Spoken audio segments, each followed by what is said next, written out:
বাংলাদেশে এই প্রথম আড়ং-এর ১৩ তলা ভবনের একটি আউটলেট তৈরি হয়েছে। তো সেখানে যাওয়ার পর আমার মনে হইছে এই ভুল আমি আর জীবনও করব না। আড়ং-এ আর কোনোদিন আমি যাব না। Flashback.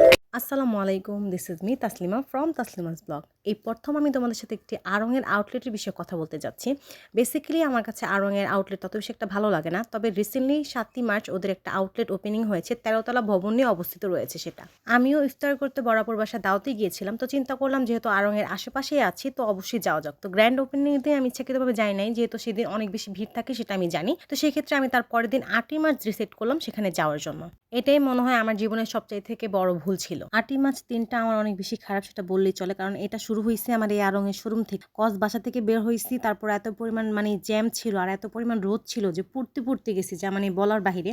আর রোজা রেখে রোদের মধ্যে যাওয়াটা অনেক বেশি কষ্ট হয়ে গেছে। তো অনেক কষ্টে চলে আসছি আড়ং-এর সামনে, প্রায় ১.৫ ঘন্টা পরে আসছি। তো সেখান থেকে যখন আমি এন্ট্রি নিই তো আমি তখন দেখতেছিলাম প্রচুর পরিমাণ ভিড়। তো আমি চিন্তা করতে পারি না যে ভিতরে এত পরিমাণ ভিড় হবে যা বলার বাহিরে। হাজার হাজার মানুষ আসছে, মনে হইতেছে যে আড়ং মনে হয় ফ্রিতে দিতেছে। ফ্রিতে দিলে হয়তো বা এত মানুষ আসতো না, কারণ এত পরিমাণ মানুষ এখানে আসছে। আর ওইখানে বাচ্চাগুলো জাস্ট অসুস্থ হয়ে গেছে, এখনো কিচ্ছু না। আমি জাস্ট উপরে যাচ্ছি, এটা হচ্ছে নিচের যে সিনটা সেটা। তো এই ভবনটা হচ্ছে প্রথম এক সাইডে হচ্ছে ৫ তলা, তারপরে হচ্ছে বাকি তলাগুলো একদম এক লাইনে ১৩ তলা রয়েছে। তো সেটার মধ্যে আমি যাওয়ার কোনো সুযোগই পাইনি। তো যাক, অনেক কষ্টের পর আমরা প্রত্যেকটা তালা যাচ্ছিলাম। তো কিছু কিছু তালায় হচ্ছে একটু রাশটা একটু কম ছিল, বাট হচ্ছে আবার এর উপরে তালাগুলোতে আরো বেশি রাশ ছিল। মানুষের জন্য ধাক্কাধাক্কি করে যাচ্ছিলাম।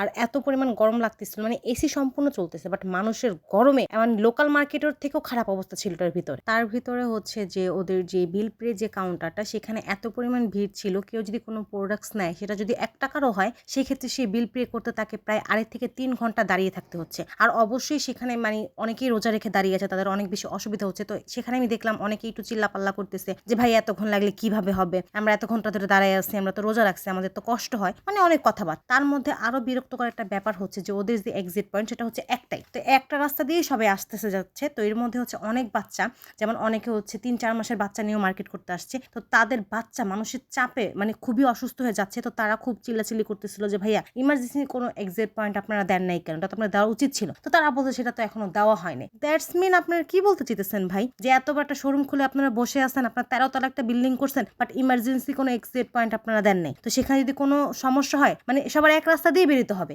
এক রাস্তা যদি ভালো থাকে সবাই বের হতে পারবা, না হলে একদম সবাই ওইখানে দাঁড়ায় থাকো, আর কোনো কিছু করার নেই। এত ভিড় এত ঝামেলা দেখে আমরা শেষে কোনো কেনাকাটাই করি নাই। আমরা জাস্ট ওইখান থেকে বের হওয়ার জন্য পাড়াপাড়ি করতেছিলাম। বের হতে আমাদের প্রায় ৩০ মিনিট ৩৫ মিনিট লেগে গেছে এই ৫ তলা থেকে নামতে।